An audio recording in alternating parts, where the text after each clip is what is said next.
Now we will do a small demo on mobile forensics. Today we will see how data is acquired and analyzed from a mobile phone. So we just open the software and provide it with the administrator access. It takes a few seconds to load. After it opens, you need to click on create an account. Click on default user at the top right corner and then click on add new user.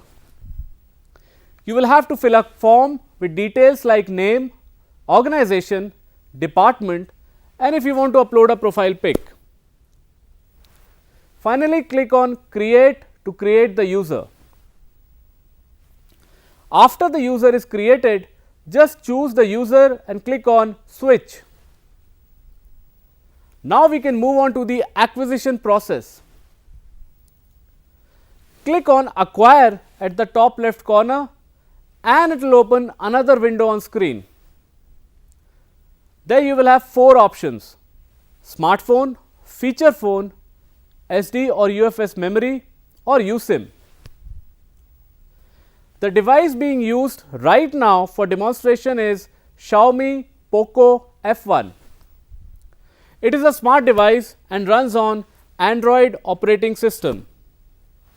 There are other operating systems available as well, for example iOS, Windows and BlackBerry. Now you will see a list of supported brands. For demo, we will choose Xiaomi. Now after selecting the brand, you will get a list of models. If your model is mentioned in the list, you can choose that. If not, then choose the first option, which is Android generic. This option is valid for all models. For our demo, we will choose Android generic since Poco F1 is not mentioned in the list. Now click on next. You will now move on to a new tab where the software will give you 3 options. Option 1, ADB disk. Option 2, ADB backup, custom app, and option 3 is routing one disk. We will choose option 2, which is ADB backup custom app. If we click on it, it will notify us that it is going to install an app on the device to extract SMS and call history data. It is completely safe to install it. Click on OK. In the next tab, it is asking us to enable USB debugging option on our smartphone. In order to do that, one needs to go to About Phone, then click look for an option called build number or MIUI version. MIUI version is only applicable to Xiaomi phones. For other brands, you will get an option called build number. Now tap on that option for at least 7 times until you get an option that you are a developer. Then you need to look for an option in settings called developer options.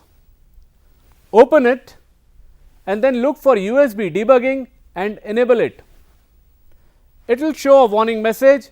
Click on OK or accept. Now back at your machine, you need to click on next. Now you need to connect your mobile phone to your system via a USB cable.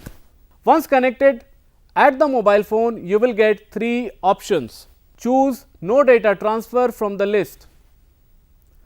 At your system, you will be able to see your device in the table. Select the device and click on next. After that, you need to fill up a form with the details of the investigator and case number. The details required are investigator's name, organization, department and case number. These details will be used to generate a report at the end. After you fill up, just click on next.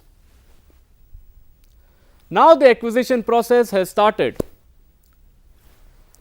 Firstly, the software on the system is going to install an app on the mobile phone. You need to give permission on the phone to continue with the installation. As you can see, it is asking for permission, so we will click on install and give all the necessary permissions. The app gets installed and opens up. There we will click on OK. Now, in the system we can see a list of all the apps available on the mobile phone. It is going to scan all of them, and also it is going to scan media data which is present in internal SD card. Click on OK.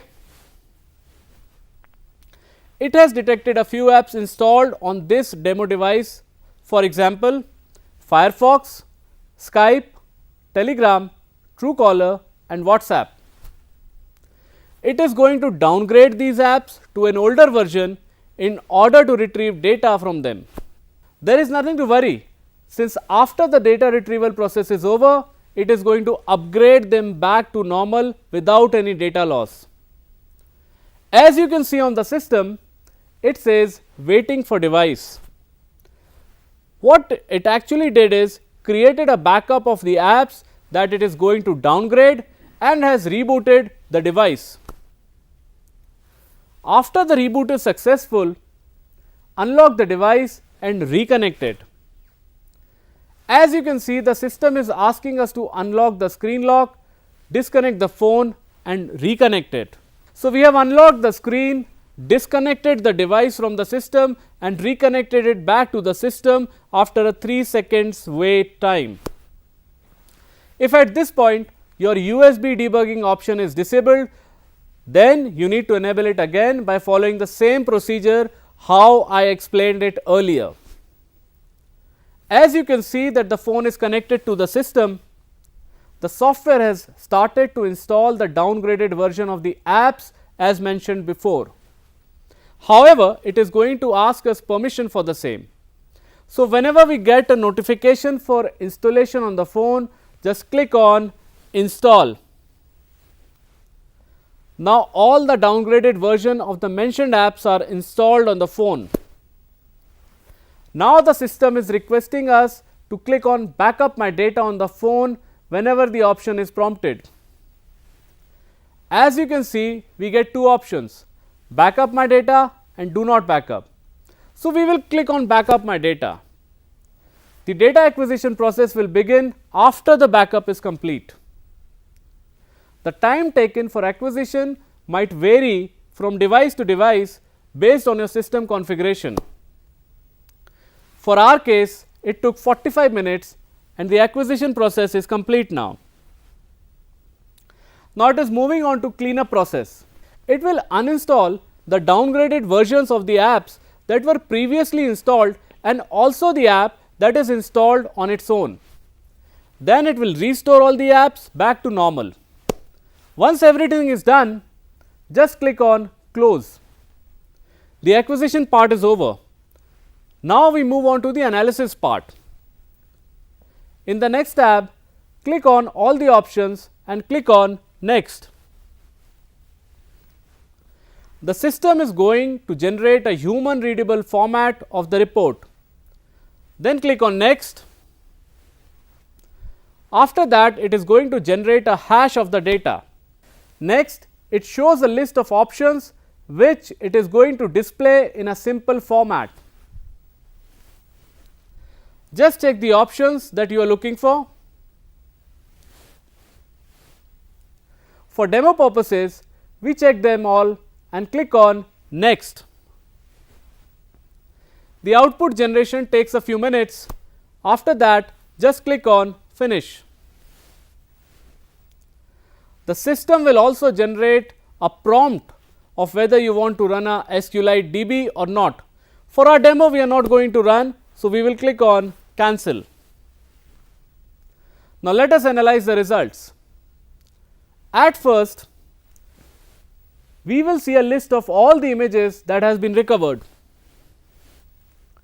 These images were either deleted via a certain app or have been deleted automatically when an app was uninstalled.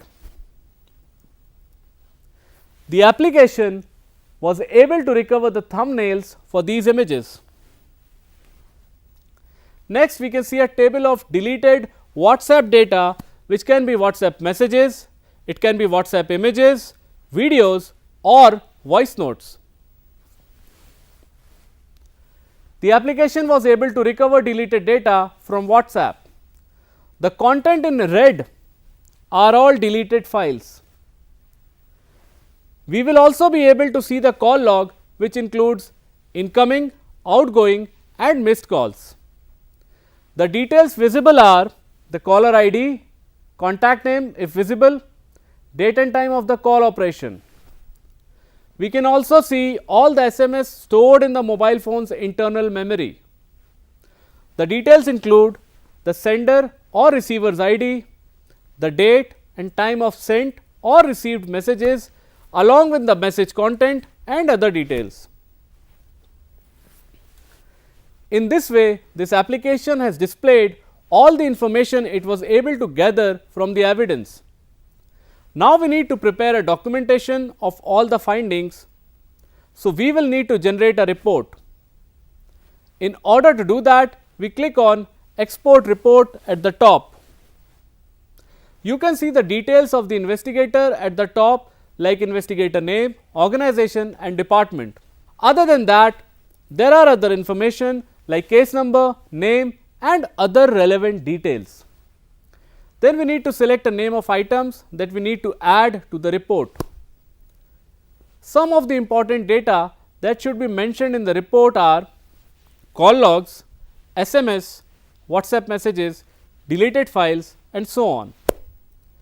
This application provides you a report in mainly two formats, Excel and PDF. By default, both the formats are selected.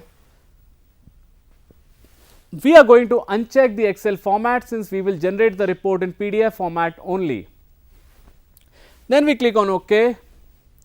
The report generation process will start.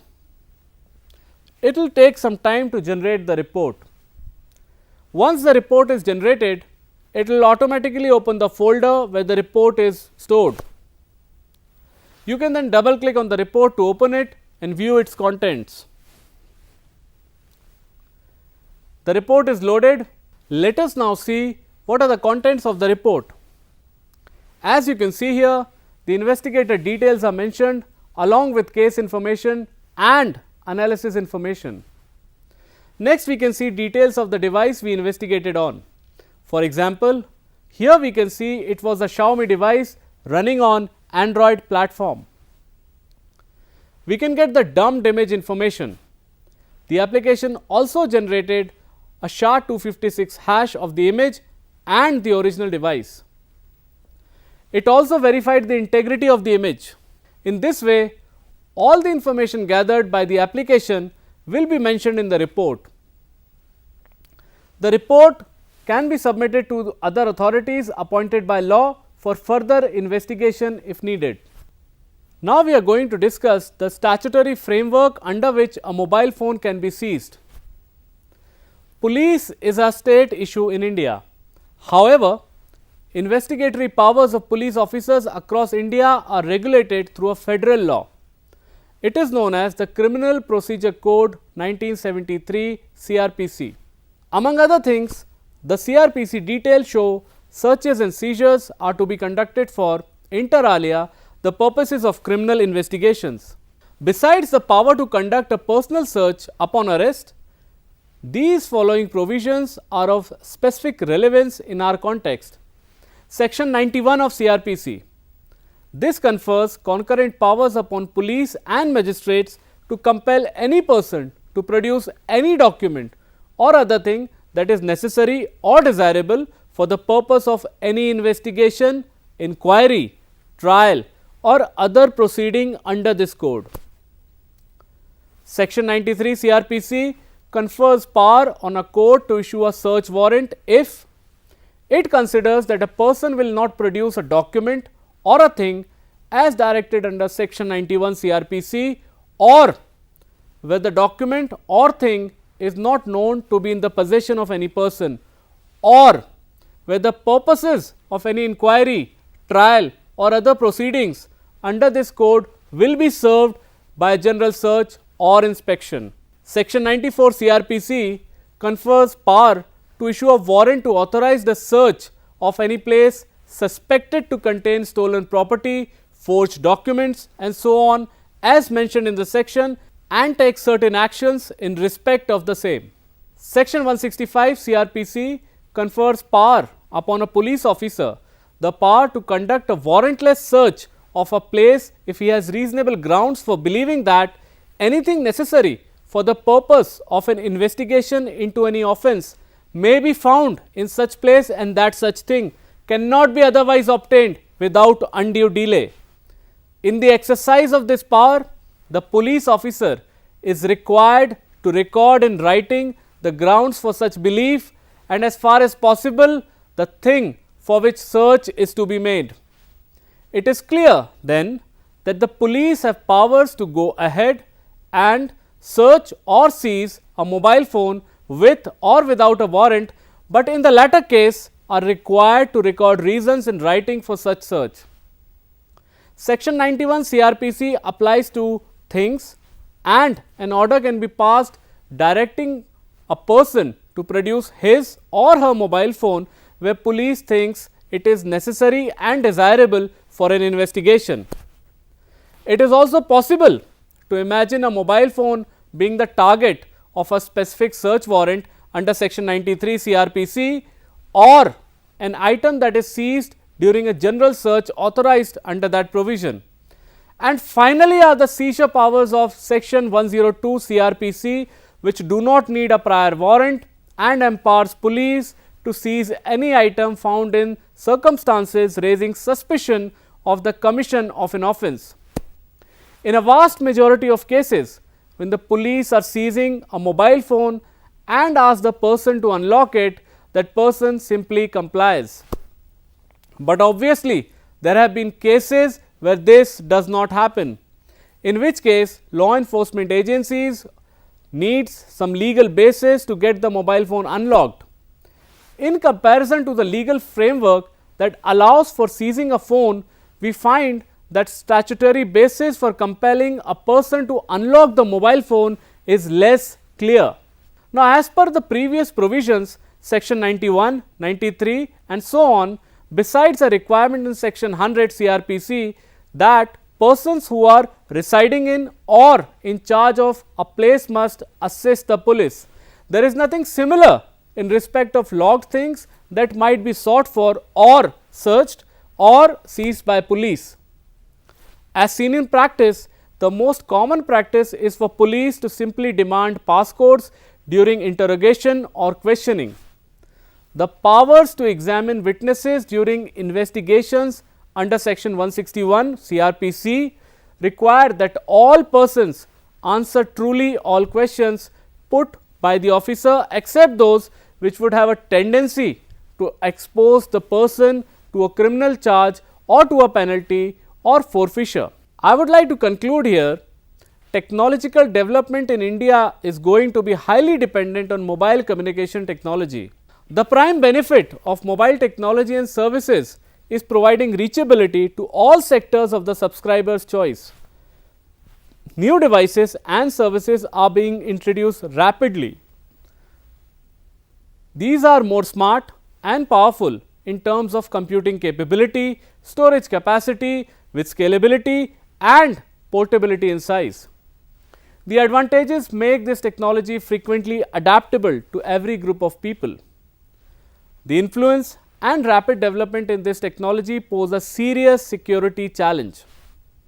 High dependency on technology ensures its involvement in users' activities. It holds true for mobile technology in respect to crime. The amount and quality of data associated with mobile devices and services should be valuable in any investigation. Therefore, mobile forensics is important for law enforcement and investigators alike, as it aims at professional and legally acknowledged methods for analysis. Thank you.